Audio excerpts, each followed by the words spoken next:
కేటీఆర్‌కి యాంటీగా ఓపెన్‌గా స్టేట్మెంట్ ఇచ్చాడు. దాని నేపథ్యం ఏందంటే కేటీఆర్ ఒక స్టేట్మెంట్ ఇచ్చాడు. అదేంటంటే సినిమా ఇండస్ట్రీ ఆహ్, హ్మ్, రేవంత్ రెడ్డితో ఒక చీకటి ఒప్పందం చేసుకునింది. ఆయనకి డబ్బులిచ్చి వీళ్ళు సెటిల్మెంట్ చేసుకున్నారు. దానివల్లనే ఇప్పుడు ఈ కేసుకు సంబంధించి ఏమి మాట్లాడడం లేదు రేవంత్ రెడ్డి. సెటిల్మెంట్ జరిగిపోయింది అనేది ఆయన మాట్లాడారు. ఆయనే కాదు చాలామందికి ఇదే అభిప్రాయం ఉంది. రేవంత్ రెడ్డికి సినిమా ఇండస్ట్రీ సెటిల్మెంట్ జరిగిందంట కదా అని బయట మనం ఎక్కడైనా వెళ్ళినప్పుడు కూడా అడుగుతున్నారు. ఇలాగ ఏం సార్ అల్లు అర్జున్ సెటిల్మెంట్ అయిపోయిందంట కదా, 50 కోట్లు ఇచ్చారంట కదా, 100 కోట్లు ఇచ్చారంట కదా, రెమ్యునరేషన్ అంతా ఇచ్చేసాడంట కదా. Cinema industry versus Telangana Congress అనేది ఏర్పడిపోయింది ఇక్కడ. తెలంగాణలో బీఆర్ఎస్ కానీ బీజేపీ కానీ సినిమా ఇండస్ట్రీని విమర్శించట్లేదు. ఓన్లీ కాంగ్రెస్ పార్టీ వాళ్ళు విమర్శిస్తున్నారు. ఇక్కడ ఎవరు విమర్శించినా ఎలాగైపోతుందంటే వాళ్ళు కానీ ఆంధ్ర వాళ్ళు అయితే, అదే నార్త్ ఇండియా వాళ్ళు ఇంకోటి అయితే ఈ చర్చ రాదు. ఆంధ్ర వాళ్ళు అయితే వచ్చేసరికి ఏమవుతుందంటే మీరు మీ ఆంధ్రాకి వెళ్ళిపోండి, ఇక్కడ ఎందుకు ఉన్నారు, మా తెలంగాణ ఇది అన్న ఒక వెర్షన్ కొంతమంది మాట్లాడతారు. అది ప్రభుత్వ పాయింట్ ఆఫ్ వ్యూ కాదు. ప్రభుత్వం అలా మాట్లాడదు. ప్రభుత్వం ఇంకా అన్ని రాష్ట్రాల నుంచి విదేశాల నుంచి కూడా వచ్చి ఇక్కడ పెట్టుబడులు పెట్టండి కదా ఏ ప్రభుత్వాలైనా పిలుస్తాయి. కాకపోతే ఉద్యమ కాలంలో ఆంధ్రులకు వ్యతిరేకంగా రావడానికి దానికి ఒక చరిత్ర ఉంది. ఎందుకంటే ఆంధ్ర పెట్టుబడిదారులు కావచ్చు, ఆంధ్ర పెత్తందారులు కావచ్చు, తెలంగాణ సంస్కృతిని అవహేళన చేయడం, తెలంగాణ రిసోర్సెస్ని ఎక్స్‌ప్లాయిట్ చేయడం, ఇట్లాంటివి జరిగాయి, అనేకం జరిగాయి. నీళ్లు, నిధులు, నియామకాలు ఇలాంటి వాటిలో అన్యాయం జరిగింది కాబట్టి తెలంగాణ ఉద్యమం వచ్చింది. కాబట్టి అది ఇదైంది. కానీ ఒక్కసారి తెలంగాణ ఏర్పడి 10 ఏళ్ళైనా కూడా మళ్ళీ వీళ్ళు ఎప్పుడు గొడవ వచ్చినా మీరు ఆంధ్రాకి వెళ్ళిపోండి అంటున్నారు. మనం ఎందుకు ఈ ఇబ్బందులు పడాలి, మనం వెళ్ళిపోవచ్చు కదా అని కొంతమంది అనుకుంటున్నట్టుగా వార్తలు వచ్చాయి. నిజానికి ఎవరు కూడా వెళ్ళే పరిస్థితి లేదు. ఆయన ఎవరో ప్రొడ్యూసర్ కూడా స్టేట్మెంట్ ఇచ్చాడు కదా, నాగవంశీ కూడా, నా ఇల్లు ఇక్కడే ఉంది, నేను ఇప్పుడు ఎక్కడికి షిఫ్ట్ అవుతాను. అలాగే ఇక్కడ ఏంటంటే ప్రముఖులకి అందరికీ సినిమా వాళ్ళకి స్టూడియోలు ఉన్నాయి, ఇండ్లు ఉన్నాయి, ఆస్తులు ఉన్నాయి హైదరాబాద్లో. వీటిని ఇప్పటికిప్పుడు అమ్ముకోను ఇంకొకటి చేసుకొని వాళ్ళు వెళ్ళలేరు. అక్కడ పోయి ఎక్కడ ఉండాలి, అక్కడ దీంట్లో సగం 50% సిటీ కూడా లేదు కదా, అక్కడ 20% సిటీ కూడా లేదు. అక్కడ పెద్ద సిటీ అంటే వైజాగ్, 15 lakh పాపులేషన్ ఉంది వైజాగ్లో. సో పెద్ద సిటీలు లేవు, అక్కడ స్టూడియోలు పెద్ద స్టూడియోలు లేవు. ఇక్కడ రామోజీ ఫిల్మ్ సిటీ ఉంది, నానక్రామ్ కూడా రామనాయుడుది ఉంది. ఇక్కడ అన్ని రకాల స్టూడియోలు ఉన్నాయి. అంటే షూటింగ్కి అనుకూలమైన స్టూడియోస్ ఉంటాయి, తర్వాత పోస్ట్ ప్రొడక్షన్ అవన్నీ ఇక్కడే ఉన్నాయి. ఇవన్నీ లేకుండా సినిమా ఇండస్ట్రీ ఎట్లా షిఫ్ట్ అవుతుంది అక్కడికి? కాకపోతే ఏంటంటే అక్కడ లొకేషన్స్ ఉంటే లొకేషన్స్ ఎక్కడున్నా తీస్తారు. ఇప్పుడు రాజమౌళి సినిమా మహేష్ బాబుది అమెజాన్ అడవుల్లో తీస్తున్నారు. కాబట్టి లొకేషన్స్ ఎక్కడ ఉంటే అక్కడికి వెళ్తారు, అది ఓకే.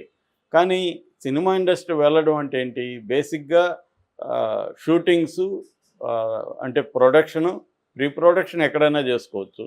ప్రొడక్షను తర్వాత పోస్ట్ ప్రొడక్షన్, ఈ 2 ప్రధానమైన అంశాలు. ఈ 2 చేయాలంటే ఇన్ఫ్రాస్ట్రక్చర్ ఉండాలి. రెండోది హ్యూమన్ రిసోర్స్.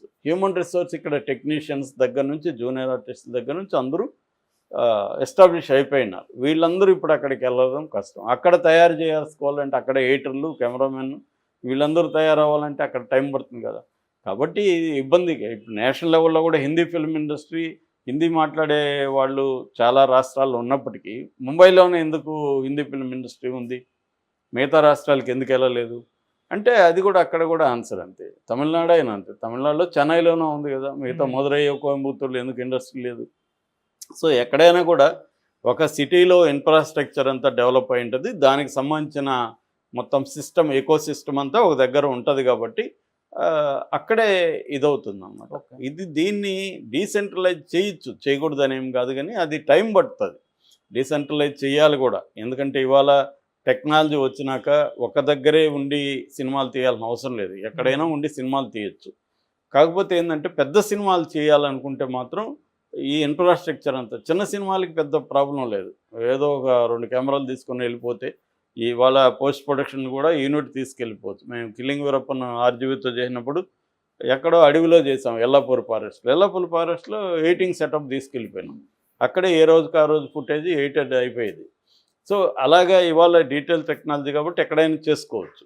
ఇవాళ ఇంటర్నెట్ కూడా వైఫై బాగుంటుంది, ఎక్కడైనా అప్లోడ్లు డౌన్లోడ్లు చేసుకోవచ్చు. కాబట్టి చిన్న సినిమాలకి ప్రాబ్లం లేదు. కానీ మెగా పెద్ద సినిమాలకి అట్లాంటి వాటికి కష్టం. టెక్నీషియన్లు ఇప్పుడు రామ్ గోపాల్ వర్మ అంటే ఆయన పద్ధతి వేరు, గెరిల్లా ఫిల్మ్ మేకింగ్ స్టైల్ ఉంటుంది ఆయనది.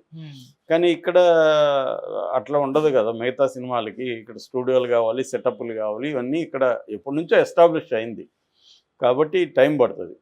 కాకపోతే అది అసాధ్యమైతే కాదు. ఎందుకంటే చెన్నై నుంచి ఇక్కడికి రాగాలేంది, ఇక్కడ నుంచి అమరావతికి ఎందుకు పోలేదు? పోవచ్చు. కాకపోతే ఇక్కడ పెద్ద సిటీ, చెన్నై నుంచి హైదరాబాద్ కంటే హైదరాబాద్ పెద్ద సిటీ. అక్కడ అమరావతి ఇలాంటి సిటీ కాదు, ఇలాంటిది కాదు. దీంట్లో 20% అవ్వాలన్నా 20 years పడుతుంది. అంత ఈజీ ఏం కాదు అక్కడ.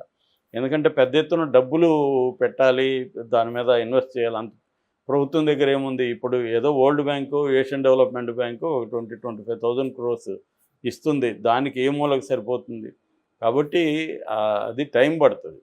ఇలాగా రకరకాలుగా ఉన్నాయి. దీనికి ప్రధాన కారణం ఏంటంటే, ఎప్పుడైతే వీళ్ళు కలిసారో, కలిసిన తర్వాత ఇంకా అల్లు అర్జున్ విషయం మీద కాంగ్రెస్ నాయకులు కానీ మిగతా వాళ్ళు ఎవరు కూడా మాట్లాడడం మానేశారు. దీనివల్ల దీంట్లో జరిగిందేమో అని. ఇప్పుడు ఏంటంటే ఎలా అయిపోయిందంటే సమాజం కూడా ఎవరు కూడా డబ్బులు తీసుకొని నిజాయితీ ఉంటే కూడా ఎవరు నమ్మట్లేదు. నిజాయితీ ఏముంటుందిలేండి, డబ్బులు తీసుకుంటారనేది అందరూ అనుకుంటున్నారు. ఇక కాంగ్రెస్ పార్టీని బీఆర్ఎస్, బీజేపీ ముందు నుంచి కూడా రేవంత్ రెడ్డి కలెక్షన్ కింగ్ అని, తర్వాత ఆర్ ట్యాక్స్ కలెక్ట్ చేస్తున్నాడని, ఈవెన్ మోడీ అన్నాడు కదా ఆర్ ట్యాక్స్ అని. సో ఇది ఆరోపిస్తున్నారు. అంతకుముందు బీఆర్ఎస్ మీద కూడా రేవంత్ రెడ్డి కూడా ఇదే ఆరోపణలు చేశాడు. మామూలుగా పొలిటికల్ కరప్షన్ అనేది 2 రకాలుగా ఉంటుంది. ఒకటి పార్టీ లెవెల్ కరప్షన్, అంటే పార్టీ ఫండ్స్, పార్టీకి డబ్బులు, ఇవి ఎక్కడి నుంచి వస్తాయి? ఎందుకంటే 1000 కోట్లు ఒక లోక్సభ ఎన్నికల్లోనే 60,000 నుంచి 80,000 కోట్లు ఖర్చు అవుతుంది. పొలిటికల్ పార్టీలు మనం చూస్తున్నాం. పొలిటికల్ పార్టీలు క్యాండిడేట్లకి దాదాపు ఒక మినిమం ఒక ఎలక్షన్లో ఒక స్టేట్లో 2,000 నుంచి 3,000 కోట్లు ఖర్చు పెడుతున్నాయి పార్టీలు. వీళ్ళకి ఎక్కడి నుంచి వస్తుంది ఆ ఫండ్? ఆ పార్టీకి ప్రజల నుంచి కలెక్ట్ చేసేదో కార్యకర్తల నుంచి కలెక్ట్ చేస్తే సరిపోదు కదా. అందుకని ఈ పెద్ద పెద్ద కంపెనీలు ఈ పార్టీలకు ఫండ్ ఇస్తాయి. వాళ్ళు ఎందుకు పండిస్తారు? పండిస్తారంటే వాళ్ళ కంపెనీలు, వాళ్ళ వ్యాపారాలకి ప్రభుత్వం చౌకధరలో భూమి ఇచ్చేయడం, లీజుకి ఇచ్చేసేయడం, వాళ్ళకి అనేక సౌకర్యాలు కలిగించడం, వాళ్ళ చేసే అక్రమాలు లేకపోతే చట్టవిరుద్ధమైన కార్యక్రమాలని చూసి చూడనట్టు వెళ్ళడం, ఇట్లాంటివి పెద్ద పెద్ద కాంట్రాక్ట్లు ఇచ్చేయడం తక్కువ దీనికి, ఇవన్నీ చేస్తుంది కాబట్టి వాళ్ళు ఫండ్ ఇస్తారు. ఇది ఒక రకమైన కరప్షన్. రెండవ రకమైన కరప్షన్ ఇండివిజువల్ కరప్షన్. ఎవరు అధికారంలో ఉంటే వాళ్ళు, అది రాజకీయ నాయకులు కావచ్చు, ఆఫీసర్లు కావచ్చు, వీళ్ళు వ్యక్తిగత స్థాయిలో కరప్షన్ అనేది జరుగుతుంది. ఇది అంటే పై స్థాయి కరప్షను ఈ 2 రకాలుగా ప్రధానంగా ఉంటాయి. సో అది ఏ ముఖ్యమంత్రి వచ్చినా ఇదే ఆరోపణలు ఉంటాయి. రేవంత్ రెడ్డి గతంలో ఆరోపణలు చేశాడు, అట్లాగే అక్కడ కూడా చంద్రబాబు జగన్ మీద గతంలో ఆరోపణలు చేశారు, ఇప్పుడు అదే జరుగుతుంది. సో ఆరోపణలు చేసిన వాళ్ళు దాన్ని ఏమన్నా ప్రూవ్ చేస్తారా అంటే మళ్ళీ ఏమి చేయరు. వాళ్ళు ఆరోపణలు చేస్తారు, వచ్చినా కేసులు పెడతారు, కమిషన్లు జరుగుతాయి, కోర్టులు జరుగుతుంటాయి. ఏం ప్రూవ్ అయ్యి జైలుకి పోయేదని వెరీ వెరీ రేర్ కేసులు. మనకి లాలూ ప్రసాద్ యాదవ్, జయలలిత ఇలాంటి వాళ్ళు అవినీతి విషయాల్లో కేసులో జైలుకి వెళ్ళారు. జగన్ మీద మనం చూసాం, ఆయన జైలుకి వెళ్ళాడు కానీ అది ప్రూవ్ అయ్యి వెళ్ళింది కాదు, అది రిమాండ్ ప్రిజనర్గా ఆయన జైల్లో పెట్టారు.